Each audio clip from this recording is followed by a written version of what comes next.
Hey Bat fans, Luke here, ready to talk about another Bat book, and today we're going to do a little bit of a controversial one. This one is Batman Odyssey, which is written and drawn by Neal Adams. Now, there are many books out there that some folks will argue is like the worst Batman stories of all time. Batman Fortunate Son is one that kind of commonly comes up. Myself, I'm kind of torn between that and Through the Looking Glass. And as watching other people's videos, back when, about this book kind of comes up in the conversation. And this is one I didn't read when it originally came out. I think it was in 2010. Kind of saw this on the cheap. So, yep, go ahead, pick it up, being the Batman completionist that I am. And then kind of delayed reading it.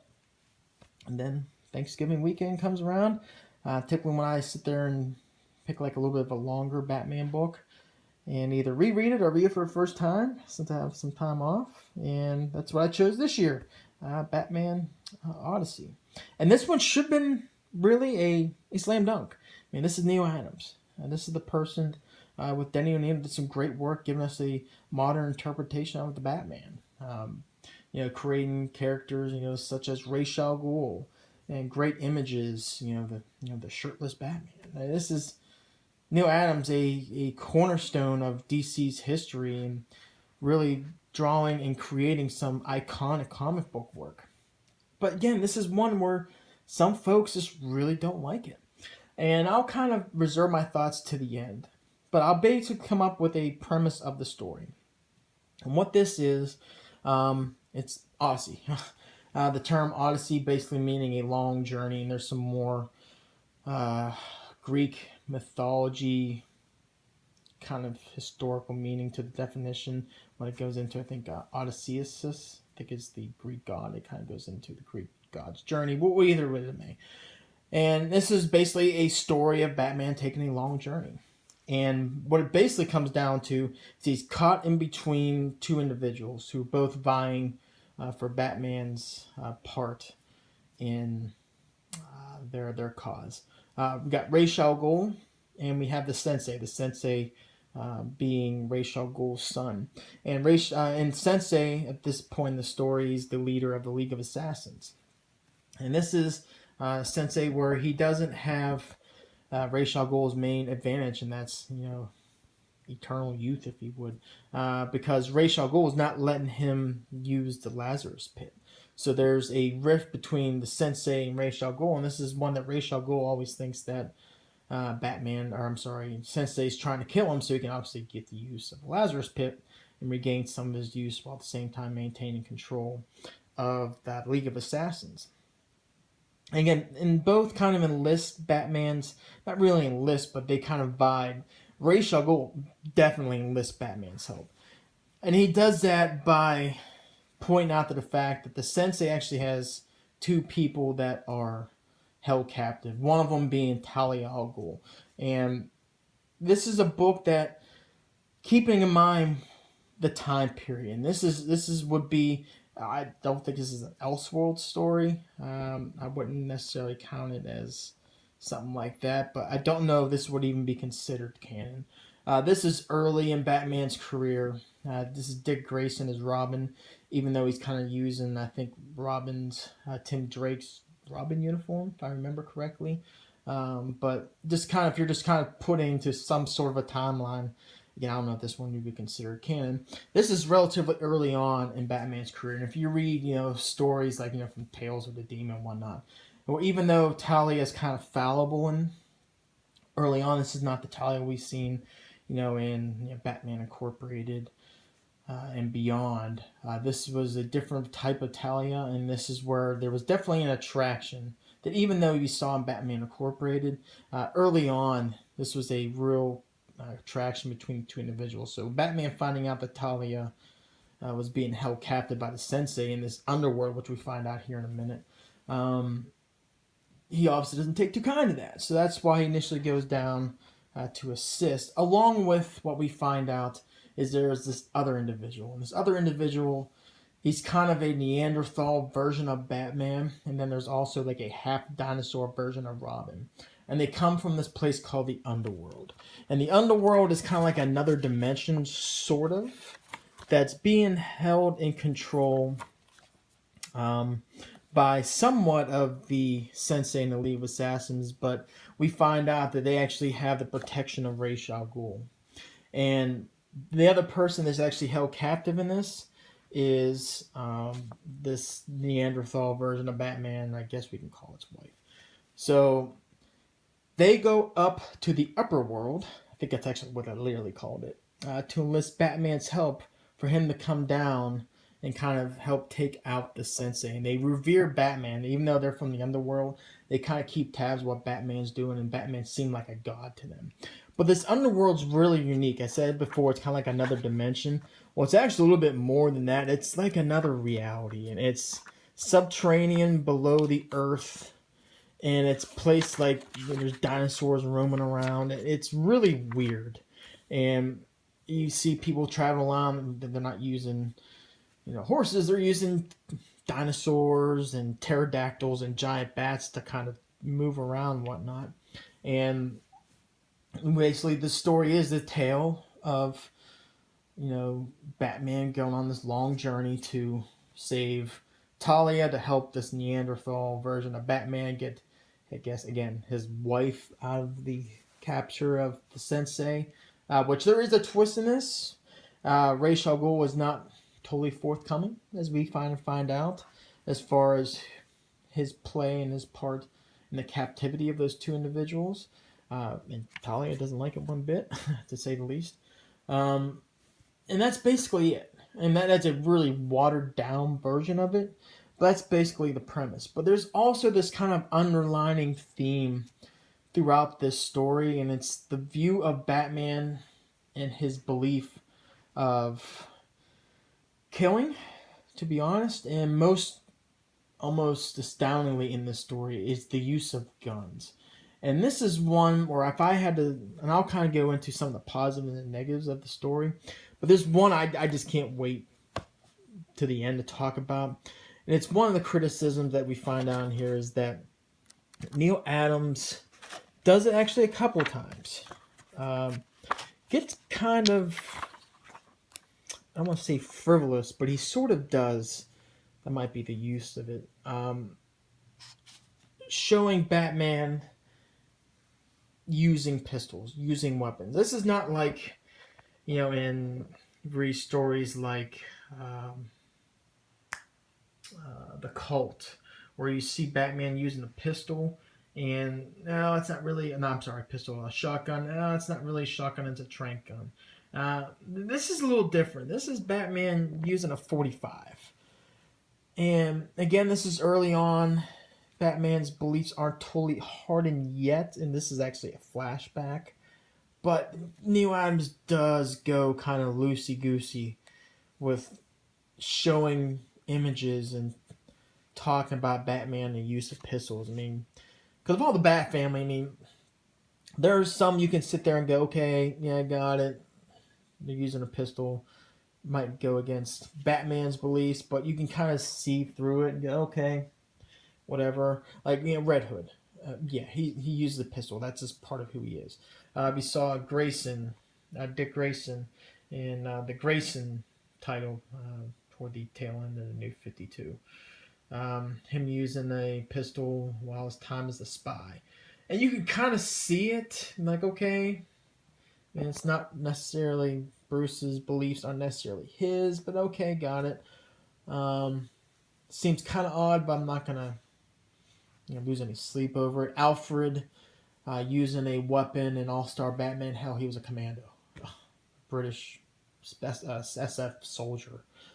He's going to use weapons. So, but the one where it's kind of especially the ones who, for the readers who actually have a solid understanding of the Batman values and the continuity and what really makes the character that they are, the one where it's a no-no is Batman. Using weapons like this. And Neal Adams does kind of frivolously use Batman in this with the use of pistols, and it made me kind of uneasy, to be honest. And you see it again later on. which I'll talk about. One of the things that really just another liberty that Neal Adams took, but that's another one of the underending or the weaving kind of theme in this is that while he's got going on this journey, stuck in between the Sensei and Ra's al Ghul, it's kind of another viewpoint of Batman and his view on killing, which we find out is one of the twists in this is Ra's al Ghul actually trying to change that perspective so he can take out the Sensei and be his successor, the head of the demon. But that's basically the plot, and then the main kind of underwriting theme in this. Just kind of go in some positives because I am going to kind of crush this book in a little bit in a minute. But that said, there are some positives in this. One of the positives in this, first off, is the value you're going to get. This is a $30 book, hardcover. This is like 350 pages. This is dense. And you really do get a lot for this. You get a lot of great art, and it is a dialogue dense, which I'll get into the negatives here in a minute. There is a lot of dialogue, inner dialogue, a lot of conversation in this. So Neal Adams does pack a lot into these 350 pages, whatnot. You get great art.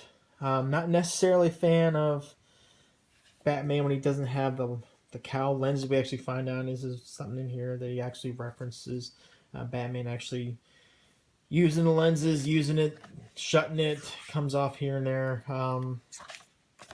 Yeah, but beyond that, you get great art. This is Neal Adams art. You're not gonna get a bad experience there. Everything from the big splash pages you get, and even like I was actually thinking about in my head earlier when I was actually reading this. There's parts where you get like small panels, and typically you will see sometimes is where you'll see in some cases where you get those small little panels. Some artists will kind of sit there and kind of take some shortcuts on the details. And surprisingly enough, Neal Adams doesn't do that. And not really surprisingly. It's just give him credit. Even the smaller panels and smaller images, he does pack in as much detail as you can. I mean, you get great images like this. I mean, it's Neal Adams.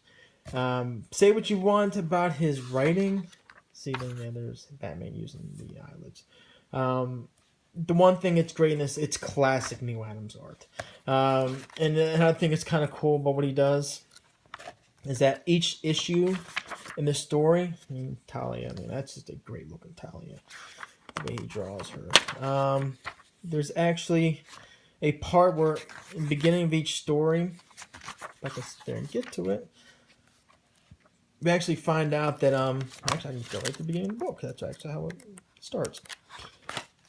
It opens up with this image that you see. I mean, this is like bare-chested Batman. This can't be any more clear a Ra's al Ghul story with the bare-chested Batman. But each issue of the story opens up. It's Batman, or actually Bruce Wayne, kind of having this conversation. Initially, you think it's Bruce talking to the reader, and you later find out he's actually talking to someone else, which I'll get to that in a minute. But you get images like this. I mean, it's Neal Adams. That's great. The art is great, and you get that a lot. And I'm not saying that just because it's the bare-chested Batman, it's gonna make it great. It's not that. It's just really just kind of really brought back some nostalgia of like the great Batman stories, and that's just Neal Adams what he did back in the day, especially his Ra's al Ghul story, the classic one, him having that battle with Ra's al Ghul in the desert, with his beloved right there. It's just iconic Bat history and lore, and it just kind of brought back those memories. And you do see that, but then this is just great. It's great art. You can't sit there and be disappointed in the art in the story. Again, there's the other part of the story opening up. Colors are great. Inks are great. The letterer did great because there's a lot of letters in here. And I thought the flow went well. And see what I mean? It's a really dense book. But so as far as the fundamentals on the art side, all was good. You get a lot of people pop up in here. which turns into a negative here in a minute. But you get a lot of people in here, and again, this is Neal Adams one. He's taking a chance. He really is. This can rub a lot of people the wrong way. Some people are like, yeah, okay, but this is Neal Adams taking a chance, telling a bonker story, and willing to, go hard or go home on it. So you gotta give him at least credit for that. That said, this kind of goes into bad. First and foremost, there's two bads in here that really almost unforgettable. Unforgivable, not really unforgettable. In that what initially you're reading it is like, oh, that's so cheap that he's willing to take a kind of like a shortcut in this. And it's one where Robin's actually captured in the underworld by Sensei and his goons. And what basically has to happen is that Batman has to find a way to get Robin out of captivity and find a way that the Sensei believes that Robin is also eliminated, so he's not going to follow him and whatnot. And basically what we find out he does is that Robin has these explosives that are inside his uniform, and that what Batman does, and I'll get to it here in a minute. What Batman basically does is that, great art. Can't go bad about the art. What Batman basically does is that he sits there and detonates the explosive to go off into Robin's uniform, and it makes it look, once I get there, that Robin is, and there it is right there, Robin is dead, and you see all the blood and the uniform and whatnot. But basically we find out again, this is where it's just like, oh, like, literally I was reading this and like I thought I'm a huge Freddy Krueger fan, so this is going to be kind of like a weird kind of analogy, but there's one scene in Freddy's Dead where he's got this guy named Carlos, he's kind of like deaf, and he has this really twisted kind of like a hearing device in his ear, which really accentuates the pitch and sound of things, and he kills him by getting his fingers on a chalkboard, and he's like, makes Carlos's head explode. I was literally like, I was sitting there, Carlos and Freddy sitting there running his fingernails over their chalkboard. And when I saw this gun, I was like, this is so cheap. I know he just didn't sit there and explode and detonate and kill Robin. It just felt really bad. But what basically found out again, the explosives, they have so much of an outward force that Robin himself is not injured. And that also with the explosion going out, there's like these laced blood capsules in the uniform, so it looks like all the blood splattering all over the place, and it creates a diversion where Robin can escape. Red Mouse thinks basically all this blood and all this stuff, like, oh yeah, Robin's dead, and it turns out, yeah, guess what? Psych! Oh, it was just, I just felt like that was such a cheap ploy. And then there's another one at the very end. Batman has the Sensei, and in order to make people think that he takes him out and it kind of puts this new rule of Gotham, is that he shoots the Sensei with a 45 right through his guts and whatnot, and you basically see everyone shocked, like, oh my god, Batman, he actually killed. Because they know that, hey, we got that one rule, but he's basically saying, no, right here, he's like, hey, screw that, you know what, there's this new rule, I don't care, I will kill you dead, and like, oh my lord. But basically find out there's these acrylics inside the Sensei's uniform. And when Batman actually shot him and made the acrylics explode, and it was just a huge gaping. With contrivances, I typically fall under the belief that as long as the story's good, I kind of look past contrivances in that case. But when this one's kind of like the quality it is, those two just really felt like such a contrivance to get where Neal Adams wanted to go, and it just really just felt kind of pissed off, to be honest. Kind of going back, to be honest, reading this, I couldn't read this in one sitting. Actually fell asleep a couple times. Because the story goes, it's so much to read, and then there'll be parts where it's like, yeah, the action's ramping up. Then the book will just come to like a grinding halt, and just like it would just like like a tire being spun in the mud, just spinning but not going anywhere. It's like yada yada yada yada blah blah blah. Then there becomes a part the book will kind of jump around. There was actually a point in this where Batman's telling the story again. I'll get into that in a minute. But he's talking to this person, and then the person kind of goes, "Hey, wait a second, didn't we miss something that happened a little bit ago?" And Bruce Wayne's probably like, "Oh yeah, we need to go back and talk about it." It jumps around a lot in here, and the transition just really just sucked, to be honest. Dialogue is choppy. It does try to keep like a campy-ish feel to it, kind of like a Silver Age type of way Batman kind of talks in this, which is okay in some parts, but it's just really weird. Some of the plot angles just they just don't go anywhere.